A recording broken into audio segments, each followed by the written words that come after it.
For all of you who are here, every second Thursday, we call this MedTech Innovation Thursday, and we have had the pleasure of partnering with NEMIC and Ximedica since last year, bringing a program that they've done in-house since 2014. So welcome to the May MedTech Innovation Forum. For those of you who don't know, I'm Toonie Shartner, the Executive Director of District Hall Providence, which is our space here at 225 Dyer, and Venture Café Providence, which is our signature Thursday programming. So since 2014, our partner Ximedica has conducted this forum as an internal monthly information sharing platform to inform and inspire its employees about the newest medical related technologies in the public domain, with the intent to spur creative ideas and innovative thinking in their work. Through our partnership with Ximedica and NEMIC, we are excited to bring this monthly forum to spur innovative ideas in you. District Hall Providence, for those of you who don't know, opened in August of 2019 to support startups, innovators, and small businesses by providing them with a free and open lounge workspace, private meeting rooms, and event space. And we have engaging free programming that supports entrepreneurship and innovation, including our signature Venture Cafe Thursday gatherings, which we were excited to bring this program into on the second Thursday of each month. In March of 2019, we pivoted to offer fully virtual content. Now we are back in person from 4 to 6 every Thursday and welcome anyone to come. Through the summer, we're going to continue to have some virtual earlier in the day and that in person from 4 to 6. Starting in September, we'll be back to all in person with our sessions being available virtually too, so a hybrid version. And we will be running our programming from 4 to 7 starting in September. But before we get started, I'd like to introduce you to our partners. You've already, some of you have already heard from Danielle, but I'm going to hand the mic back over to her. Thank you. For everyone that just came on, I'm Danielle Sturm and I work for the New England Medical Innovation Center, and we are a MedTech venture studio that supports startups. So just very quickly, if you have a MedTech technology and you're looking for help commercializing it and fundraising for it, please reach out to me and I'll drop my link in the chat. And I will turn it over to Mark Cole. Thanks, Danielle. Julie, thank you for the great introduction. I'm not going to dwell on this. I want to get straight into Jessica because we've got a lot to get through. So thank you, everybody. This is always a great session. We love doing this. And thank you, Jessica, for entertaining us for the next 55 minutes. So I'll hand over to Jessica. All right, so for those who are new to this, we cover a whole bunch of different categories relating to medical device technologies, which are listed here. These ebb and flow have ebbed and flowed over the years. We've actually added more than we've taken away, but COVID-19 is one of those. Hopefully will fall off in the next couple of months as we get that figured out. So I'm going to jump right into materials. This is a big section this month.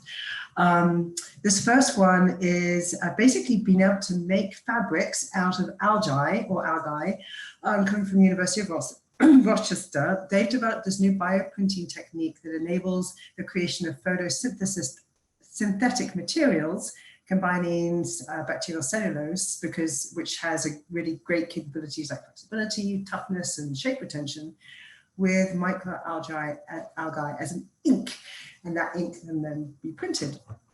One of the beautiful things about this is that it has the ability to grow. You can kind of leave it and it starts to expand and grow as a fabric. So we can be starting to think about more kind of potentially environmental fashion choices, because our fabric has been not had to go through a generation's state. It could actually be grown. But also the idea of this living material could actually be more valuable in terms of medical space for using for skin grafts, as well as potentially being used to actually harvest energy. Just like with artificial leaves, they are generating energy. Staying in the kind of plant-based universe, this is a transparent wood coming out of the Royal Institute of Technology, which I think is in Denmark. And what they've done is that to make this wood, the process is actually really quite fascinating. They've taken lignin, which is a polymer that provides wood with its color, rigidity, and light absorption. And they've extracted that to create kind of these empty pores looking at the wood. And then those pores are filled with something called limonene acrylate monomer, which is basically from citrus fruit peel. And when that monomer fills the pores, the wood still has a really good strength and elasticity, but it's now become transparent. So we could start to think about this type of material becoming, because it's got both of the combination of the original wood properties of the rigidity, but now it's also transparent. We can actually start to think about some different uses for this in particularly kind of construction materials. So maybe more of our buildings will become more transparent and we're less reliant on glass. Another material that you wouldn't think could do what it's now been able to do is the idea of silk being able to be create a kind of form of leather. And this comes out of Tufts University. I know a few alma maters or alumni from that university who are actually on this call, so yay Tufts. So this is a way to process silk to make it into a leather-like toughness and its firmness and its also durability, but also retaining the wonderful properties of silk being flexible and also versatile. What's interesting about this is that the process is using mild chemicals at room temperature compared to the processes of generating leather, which is really quite brutal. The fibers from the silkworm cocoons are basically mixed into a slurry that's combined with a plasticizer, something called chitosan, which is the derived material from shellfish exoskeleton, as well as a vegetable gum thickener. And all of that can be 3D printed. And when you start to 3D print, you can now create kind of different layers. And that material can be folded, it can be stretched, it can be stitched without the need for really nasty toxic chemicals that are involved in making leather today. This next material has very direct applications for medical, for humans, and particularly those with skin cancer. So this is a big shout out for those who are about to go into the sun for the weekend. Wear your suntan lotion. The nose is a common site for skin cancer because we don't apply enough of it to the very center and most prominent part of our face. And unfortunately, when you do get skin cancer on the nose, treatment often requires removal of skin and cartilage, and that, of course, that's a deformity which is right in the middle of one's face, and that's not a desirable thing. In order to patch up that deformity, today the conventional method is to take a skin graft from another area of the body, particularly kind of the chest area or the leg area, which is usually under clothing. But then that creates further complications, and will the skin graft actually be accepted by the body? Is a factor. So this academic team have developed a method to actually grow replacement cartilage, harvest from nasal cartilage cells, as well as cow collagen, hydrogel. And these cells are then bioprinted into the exact form to fit the hole that was formed by the skin cancer on your nose. And it's cultured for up to 4 weeks and then is ready to transplant. They're expecting to explore this in human subject trials in the next couple of years. This product, also a material coming out of Singapore called AI foam, is a innervated foam that's made with highly elastic fluoropolymer surfactant and microscopic metal particles and cylindrical electrodes underneath the surface. And so this material has the ability to stretch by 230% without breaking. And it gives the material, and because you've got those metal microparticles in it, it can start to sense and maybe even sense the presence and movements of other capacitive objects, for example, a finger being applied and or almost about to be applied to that surface. And those electrodes built into the metal microparticles have the ability to sense pressure and pressure direction. The initial application for this material is looking to understand and help robots better understand the grip needs they need to apply in picking up or grasping an object. Right, moving into the world of batteries, there's actually 3 different batteries that follow here. This first one is an anode-free sodium battery coming from the University of Washington in St. Louis.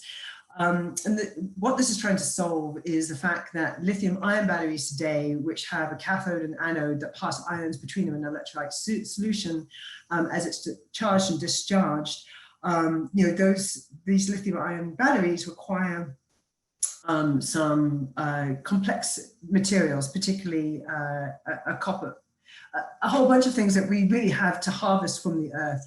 And so this new battery platform is removing the need for even an anode existence, and instead having a very thin layer of copper foil, which sits on the anode side of for when the battery is collecting energy. And so this foil is gathering the free electrons as the battery is discharging and just channeling them out as the device is powered. And those ion plates, those ions plate themselves to the copper foil, creating a shiny metal surface. And that can be observed, that shininess or that metal can be observed in real time. And all of this has a similar performance to a conventional lithium-ion battery, but at a smaller size, because you now don't have that anode, and at a lower cost, because you're not having such expensive metals in the solution, although copper is still a factor.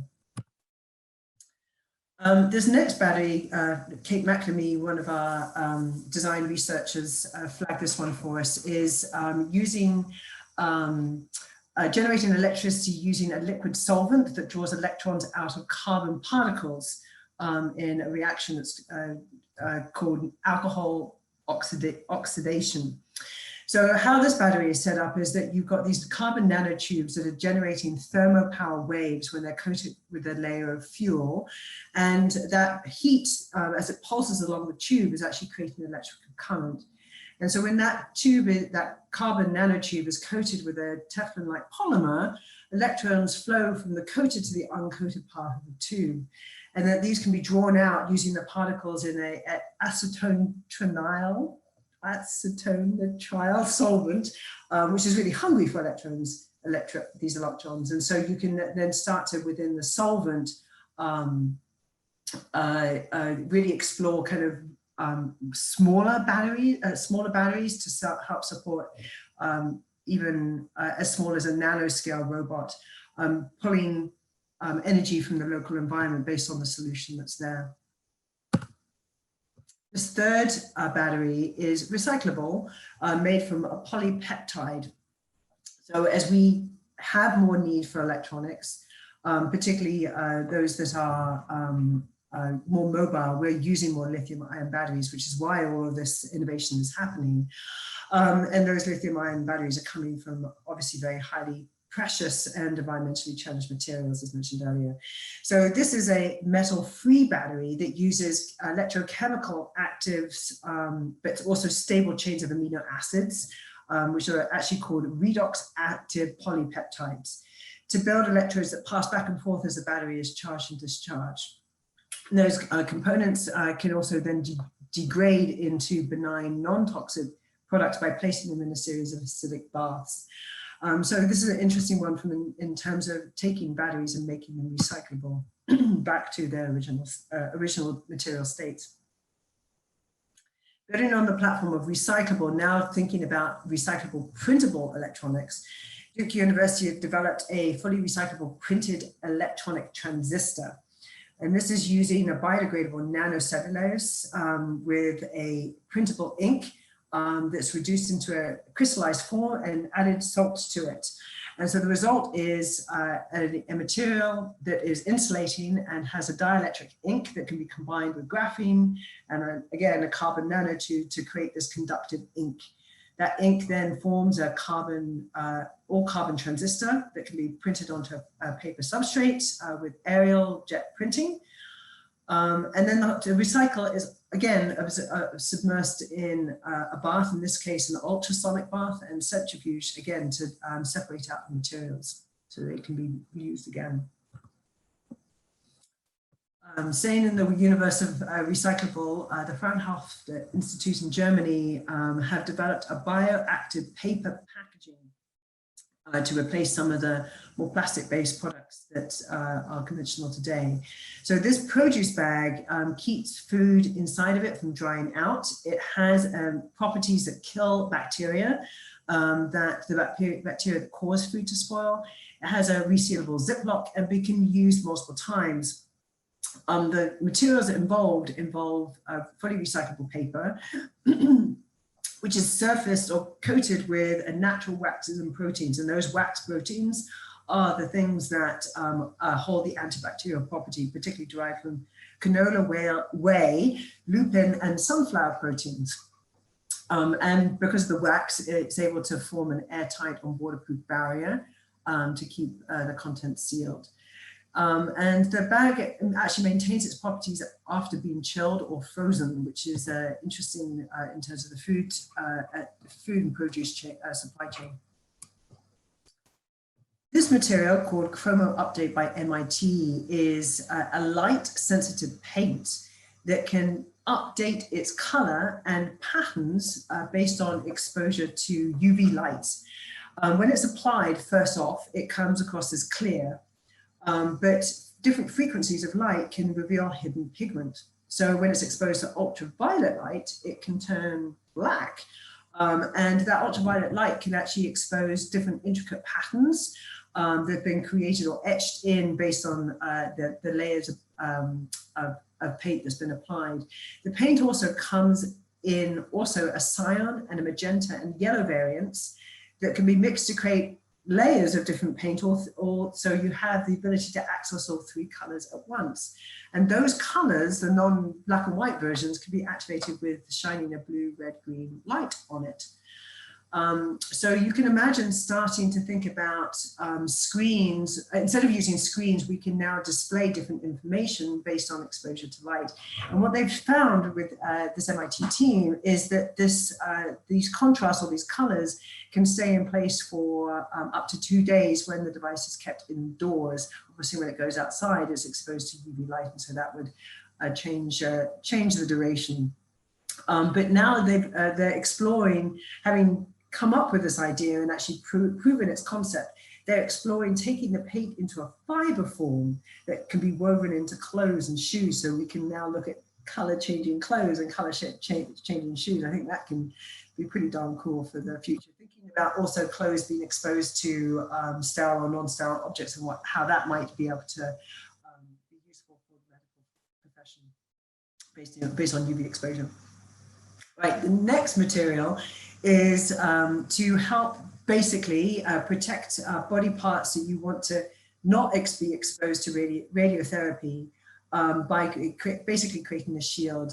And again, MIT, now working with Brigham and Women's, have developed a 3D printed shield that's custom designed or custom made for each patient based on the radiotherapy that they're intending to get. And avoiding the area that they want to avoid. So the device is using high atomic number particles to block gamma and X-rays that cause the tissue damage.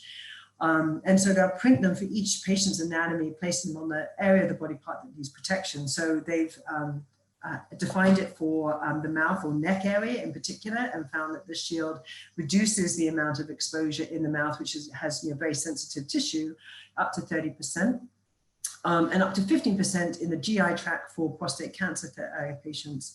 Increasingly, I think the need for trying to become more targeted with cancer therapies so that it's not completely debilitating to the patient, and trying to remove the side effects of these therapies is very important. Right, this next material, also a therapy device, is designed to improve brain implants coming out of a Canadian academic team at McGill.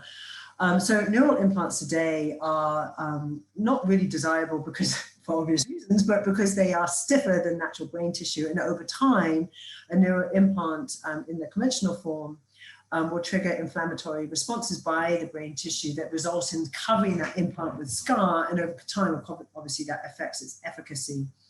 So this new silicone-based implant is very thin, 0.2 millimeters, and has a consistency, as described in the article here, of soft pudding. You know, kind of imagining what that might feel like in the hand, and is placed into the brain using a needle made of molded sugar. And of course, when that sugar comes in contact with liquid tissue, it dissolves. So in the rat studies that they've done, that needle does dissolve at the target, leaving that soft pudding implant in place. And of course, now with a targeted therapy for potentially addressing a tumor in the brain, there's less inflammation response by the body, and so the implant can do its work for longer. And the team is now exploring as the next step in their work to incorporate electronics into that soft pudding implant. Voltaglue, coming out of Nanyang Technological University and MIT, is a hydrogel e-patch that contains carbon molecules, aka carbines, that are grafted onto a polymetric didrimer molecules. And so what this is able to do is provide an electrical charge, and those carbons are then drawing that electrical charge towards a nearby surface. And so what this ultimately is able to do is actually able to repair a patch or a hole in a part of the body. And they've tested this in a pig aorta to patch a tear in a blood vessel. So after 3 to 5 minutes of an electrical charge being applied, the patch sealed over the tear and stayed securely even after 1,000 simulated heartbeats of the pig. And so they're thinking that this patch now could have an ability to repair internally within the body without using stitches, without using surgery. And even once the repair has been made and achieved, that patch can then biodegrade once the vessel is fully healed. So this can present a whole new way of thinking about internal surgical applications and procedures. Okay, moving into more aggressively into sensor devices. This is a COVID sweat sensor coming out of Texas and a partnership with a startup called Sense. This sweat sensor has the ability to measure what are called cytokine levels for up to 168 hours to provide advanced warning of intense organ damaging inflammation. So these cytokines in the body actually occur in very severe cases of COVID. It's a kind of inflammatory response that the body has to COVID. And so while the conventional diagnostics is conducting a blood test, you can only do blood tests on an episodic manner. This is able to monitor a particular patient for continuously up to 168 hours. So you can actually see how the symptoms are developing, how that cytokine monitoring is evolving. The device has 2 sensor strips with 2 electrodes that have the cytokine antibodies, and that's how they're able to detect the presence, because when those cytokines bind to those antibodies, that then changes the electrical current, and that electrical current is measurable. Okay, the next sensor is a glove designed to improve awareness for folks who suffer from something called trichotillomania, also known as compulsive hair pulling. So this is a device, the device itself has a bunch of sensors that track hand motion, and particularly the flexing, pinching motion that is used by the hand when pulling of hair is happening. And so the device is integrated with a smartphone app to track behavior over time. Positive behaviors of a patient are rewarded with the sounds of applause, which might be quite motivating potentially. It also gives you progress notifications, and they're also building in monetary awards for these patients over time. The team obviously is working with a very crude prototype, and they have enlisted their the fashion students at Rice University to take on the game and improve the design to make it more aesthetically pleasing. In the universe of gloves, the Shape Care glove, coming out of a Polish company startup called Shape Care, is designed to track weightlifting sets. So the gloves have sensors you can see on very clearly on the image on the right-hand side here that has 4 sensors, a removable battery module, a pulse oximeter, and an inertial measurement unit. It pairs with an app, and you can, through the app, select training programs based on your strength levels and your long-term goals. Let's say I want to start lifting 20 pounds within a matter of a couple of weeks. What do I need to do to get there? And as the user works out, the glove tracks different factors like the number of repetitions, your lifting technique, your balance between your left and your right hands, your grip distribution, as well as your heart rate, of course. That's a basic one. The progress is tracked on the app and offers advice on how to improve your workouts. One battery charge lasts for 3 to 4 workouts. And for $170 a pair, you can get this through their Kickstarter funding campaign. Also from Fraunhofer Institute, this is an RFID smart ring. We've seen smart rings before that have the ability to pay for various different transactions and also provide a secure access password encrypted ability. And so this technology is building on some of those platforms. So this has a passive RFID tag built within it, and it's wirelessly powered through electromagnetic pulse from a reader such as a smartphone. The tag transmits a radio signal that contains user-specific passcodes. And what to me was a little bit unique about this is how the ring is made in terms of really ensuring that RFID tag is fully protected. It's made with melted fused metal layers, presumably 3D printed, that then secures that RFID tag in a tamper-proof way. You can't access it once those metal layers have been built.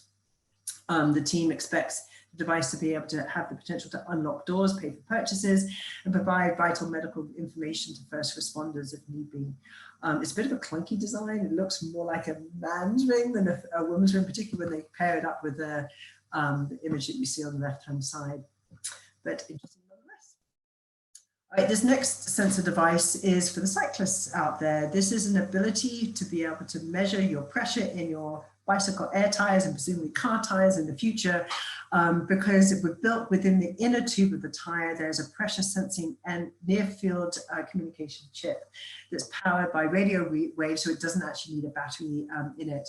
Of course, the app itself is able to tell you what your air pressure is that you've achieved, where if you hold up your device within 3 centimeters of the chip itself.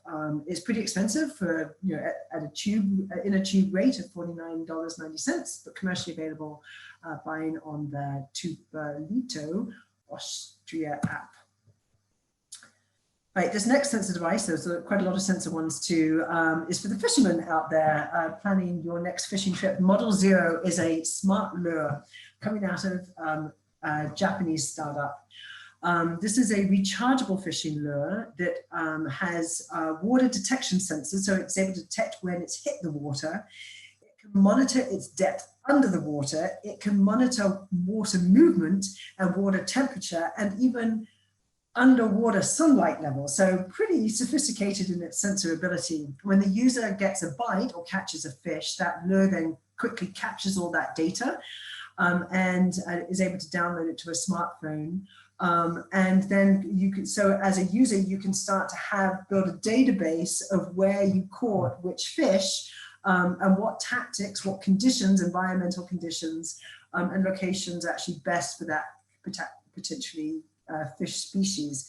And best of all, of course, you want to be able to share that data with other fishermen in your area, or maybe you don't because you want to be the only fisherman there, but the fact that they see themselves having a February 2021 delivery for $139 per lure is pretty expensive. I also worry about the fact that many fish escape with lures, and so that might be a really expensive fish to have lost. All those fisherman tales, it was this big. All right, this next product or technology is a robotic Trombia-free coming out of Finland. This has been piloted in Helsinki, and they're planning a next year Q1 commercial launch for other cities and other countries. So this is as you can gather, an electric street sweeper. It uses LDIR. And machine vision to avoid obstacles and get around things like light poles and other cars to clean streets and pathways at 10 kilometers an hour. It uses 15% less power than the conventional diesel sweeping systems that are out there, and its ion batteries can sweep for up to 17 hours per charge, which is actually pretty impressive as a battery charge time.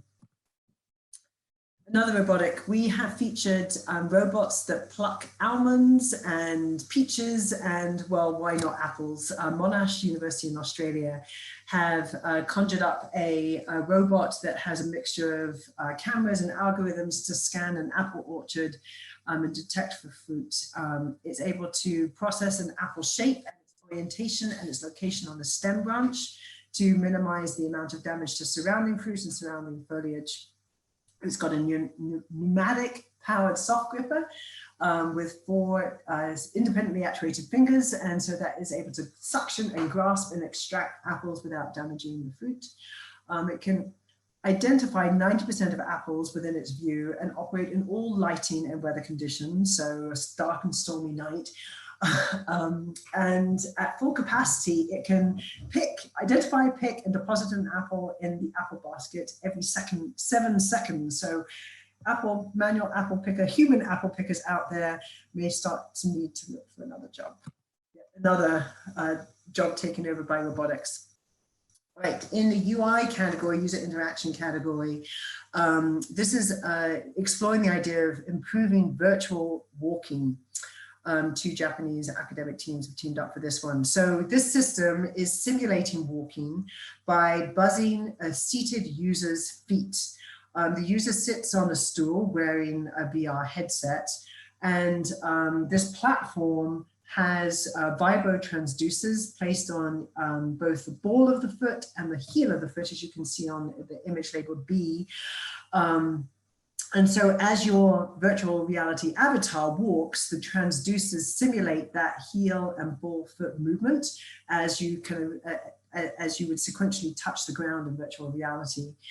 And so when this VR environment is set up in the first person perspective, as you can see on the images here on the left, the user sees their avatar hands and feet in a apparently very convincing way.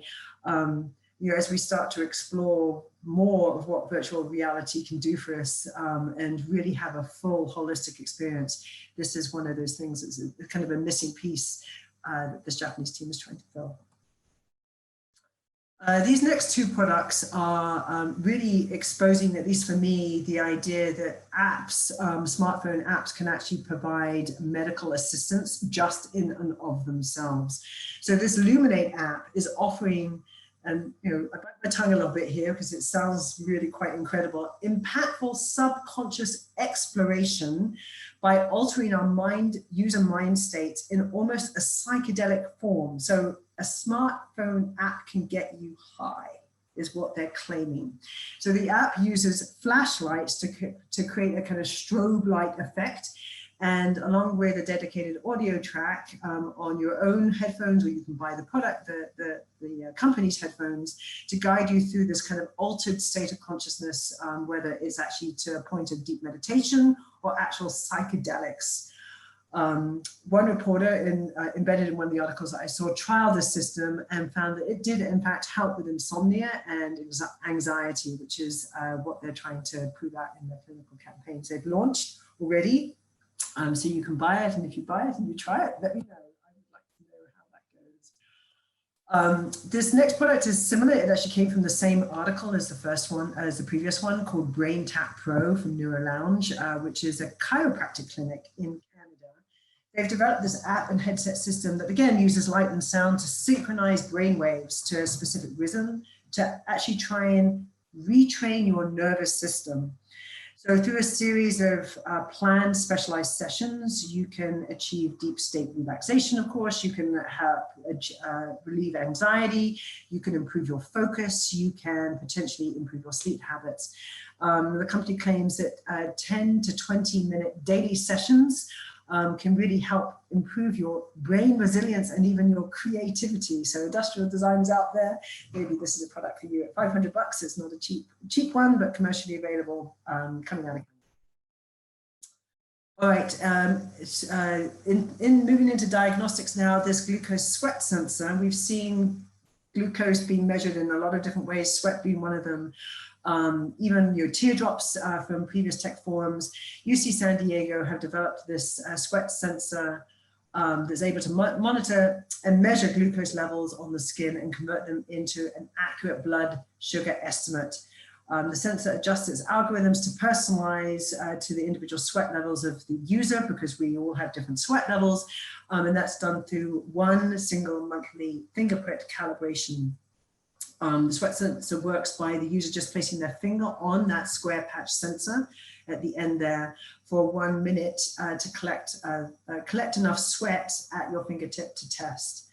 The polyvinyl alcohol hydrogel sensor absorbs that sweat, and then an electrochemical sensor detects and measures the glucose present through an enzymatic reaction that creates an electric charge on that patch. And they found that they can predict glucose levels both before and after a meal with 95% accuracy. So this is kind of one of the goals for diabetics, is to avoid those finger prick glucose tests that they have to do often throughout the day. Biopsies. Biopsies are pretty grim when you have a look at those needles. Well, this is an ultrasonic biopsy needle coming from Finland. Finland has featured high in this month's Tech Forum. So 1/3 of fine needle biopsies don't actually get enough tissue to provide a reliable diagnosis, which is a bit worrying because it's a pretty invasive procedure. So this is an ultrasonic actuated needle that can actually retrieve a large amount of biopsy without the pain and complication of the wider bore needles. The needle tip vibrates ultrasonically at 30,000 times per second, and that enables the human tissue to actually become much more liquid-like, so that it can be extracted through that finer, more narrow needle, and therefore more biopsy sample can be taken. And they found that with this technology that they can achieve a biopsy yield of 3 to 6 times more than a comparable biopsy conventional needle. So expect this in the future. All right, in imaging, fiber optic ultrasonic imaging through a UK academic team at University of Nottingham. This is an imaging sensor designed to be used inside the body to build 3D maps of cellular structures at a nanoscale. It combines lasers and sound waves in an optical fiber that's no bigger than a human hair. And so potentially because of that size, it can be incorporated into an endoscope to reveal, for example, cancer-related cell abnormalities. So one laser converts high-frequency sound particles, phonons, at the fiber tip, and as those phonons move through the surrounding tissue, those sound waves, of course, scatter, and as they pass through the tissue and collide, that information can be collected by a second laser within the same distal tip. And so this system then is able to recreate the shape of the tumor, potentially, that the sound waves have traveled through, to be able to identify its geometry, its biocompatibility, and its stiffness, as you can see on the images on the bottom right-hand side. So at a nanoscale, what it's able to show us at the granular level of a penny is really quite remarkable. Ultrasonics, it's the future. All right, another imaging device is pretty nifty. This is the GI Genius from Medtronic, is intended to help with endoscopic treatments to look for suspicious and mark suspicious lesions during a routine colonoscopy. When I look at this primary image, I can't tell what isn't a suspicious lesion because there's so much kind of distracting white space. But this technology is able to mark it out very, very clearly. It works with any video colonoscope, and it also is able to work with pre-recorded files. And it's able to process the entirety of every video frame as it's moving through the colon, and so therefore achieve a 14% increase in adenoma detection rates compared to a standard colonoscopy. Which, if I'm having to go through one, I would definitely want to see maximize the imaging yield, if you will. So the system displays a green box, as is obvious on the images here, over any suspected polyp, and that prompts the physician to look more closely in and confirm or deny the diagnosis. This next product is a therapy device for women with fecal incontinence. It's a pretty game-changing diagnosis to have, of course, and it apparently affects 10 to 15% of menopausal women. And the impact on quality of life is significant. But if you look at the actual clinical therapies that are out there, really one of the only ones is a surgical implant, which is pretty expensive at $30,000 up. As a price point. So this Eclipse is designed to work in a relatively minimal invasive way, in that it's inserted vaginally and is inflated to apply pressure on the rectum to minimize fecal incontinence. So when a patient decides that they're ready to use the bathroom, the insert can be deflated. Its normal state is an inflated, applying that pressure. And they found that it has an 80% efficacy rate. Obviously, they want to be able to improve that. And because of its design, it can be removed at any time and has a low risk profile. And they've got an FDA approval. So this is a really important and valuable product for those women who are dealing with this disease. Right, in the realm of drug delivery, we've seen a number of different microneedle patches out there to deliver drugs in one form or another. This Swedish team have developed this antibiotic patch that is intended to be deliver antibiotics to an area of the skin or under the skin without having to give the whole body antibiotics. And of course, when you give the whole body antibiotics, that goes into the GI tract and can have all kinds of knock-on impacts in terms of destroying good flora in the body. So this is a topical, but topical applications, just the creams and lotions that have antibiotics in them, don't really penetrate under the skin well enough. So this patch has built in the antibiotics into the kind of the microneedles. And so that allows the medication to actually go under the skin, and that medication to be retained at the site that you're trying to heal.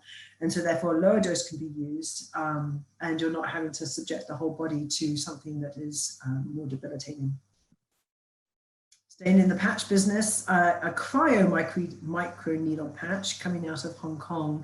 This is made with ice, and the drug payload is built into therapeutic cells that are loaded into the microneedles and then paired with a cryoprotectant and then frozen in ice. And so when those microneedles of ice are entered into the skin, they break off of the patch, and then they melt with the patient's body heat.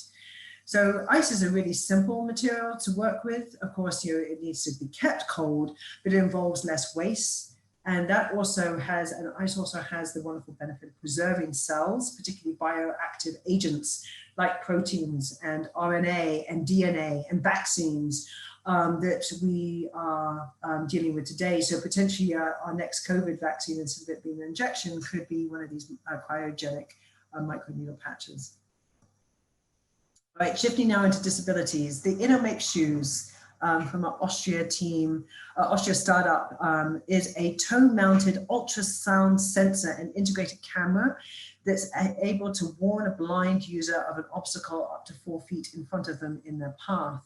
There are haptic feedback alerts in the foot or in the shoe that buzz, and there's also an audible alert that is relayed to a smartphone that the user carries.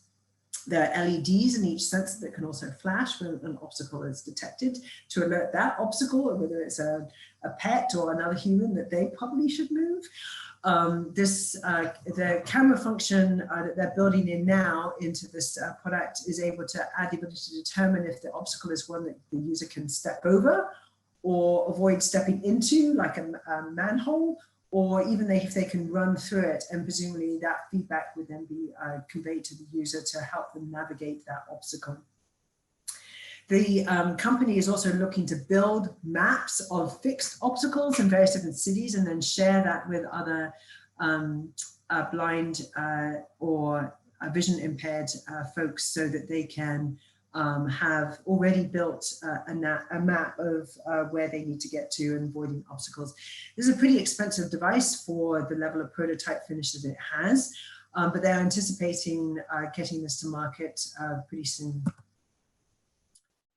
All right, David Copeland, one of our industrial designers in Minnesota, flagged this one for us. Apple Watch have developed an assistive touch for their watch that uses gesture controls, and specifically designed for those people with upper limb disability. So an example of gesture control that this watch is able to register is including if you were just to clench your fist or pinch your fingers or even shake your wrist, you can start to change controls on the watch. So even just tilting your hand, this watch can detect different subtle differences in just muscular movement. And so, for example, you could answer a call just by clenching your hand twice in order to be able to start talking to that person who's calling you. This is likely going to be part of the Apple Watch, Apple Watch 7 launch that is coming in the fall of this year. Another disability, this is designed for stroke patients looking to recover wrist and hand function in particular. This is a brain-computer interface that combines both a headgear with an exoskeleton. So the headpiece is non-invasively recording and controlling ipsilateral brain activity via EEG electrodes. And the system is working to retrain the brain to communicate with the hand through a series of physical therapy rehab exercises that are integrated with a UI on, for example, an iPad as shown here. So over time, as you do these rehab exercises and your brain is now communicating with the other side of your body to move your hand, the user starts to take control and the system is able to recognize that and dial back its own control of the brain.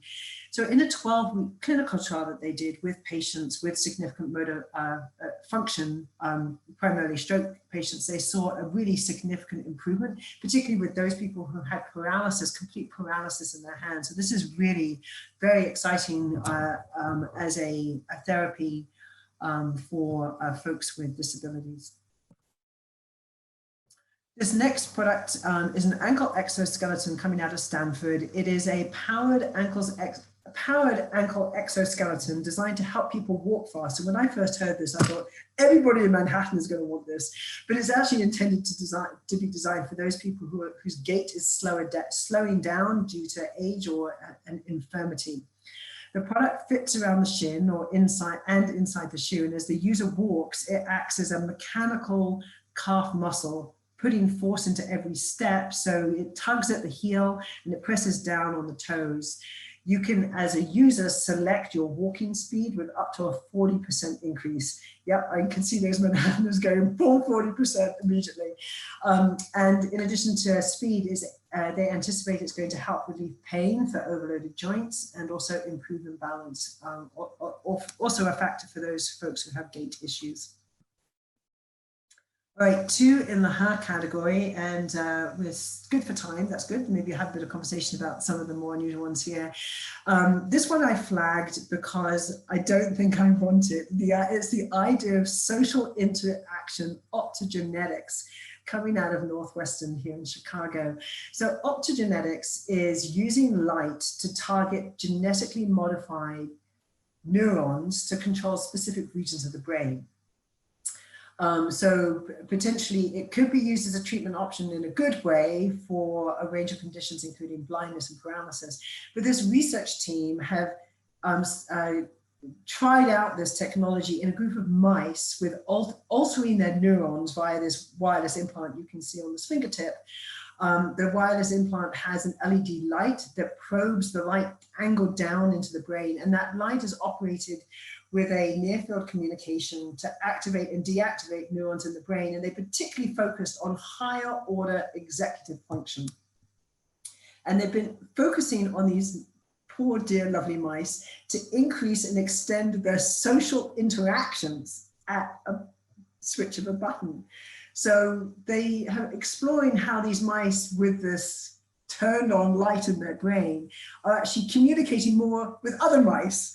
Like we need more social interaction in our lives. I think as we're slowly coming out of COVID, just the idea of meeting one person, can cause some level of anxiety, let alone turning on the switch and talking to a whole group of people in a big busy room. Anyway, so this tech is offering a way to investigate how social bonds break and form between people in the future, and how social hierarchies within a community and organization might arise or develop or evolve. It's pretty mind-blowing, pardon the pun. in terms of the implications of this. Hopefully they don't get approval to do human trials anytime soon. Let them socialize and organize. Okay, so this last one, we've got to end with a dog. And this one is a wonderful one coming from Ion's Yes, the dog food company, have developed an app called the Nose ID. I did not know this, but a dog's nose is like a human's fingerprint in that it is unique to that dog's. Isn't that marvelous just to know that fact? So this app has been designed to help identify lost dogs by taking a photograph just of their nose. So the onboarding app for a user, you follow on-screen on-screen prompts to take a close-up end-on nose photo of your dog. Now, bearing in mind your dog has to stay put for that nose to be in focus, but that's another thing.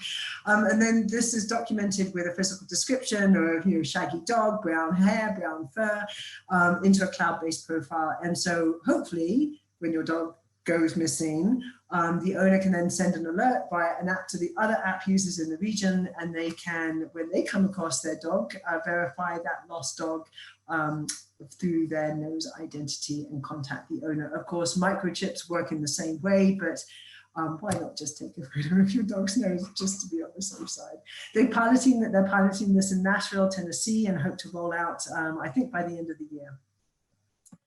So as we've mentioned in previous forums, we archive all of these. We have them going back 6+7 years now. And we do tend to mine them for various different projects when we want to kind of figure out, okay, what technologies are there, even coming out of academia. And so we'll welcome any kind of conversation that happens on projects, and to tap into this. If you're interested, please reach out. Our next tech forum is, as Tuni said, the second Thursday of every month. So that will take us at the 8th of July. And here are links if you want to have them.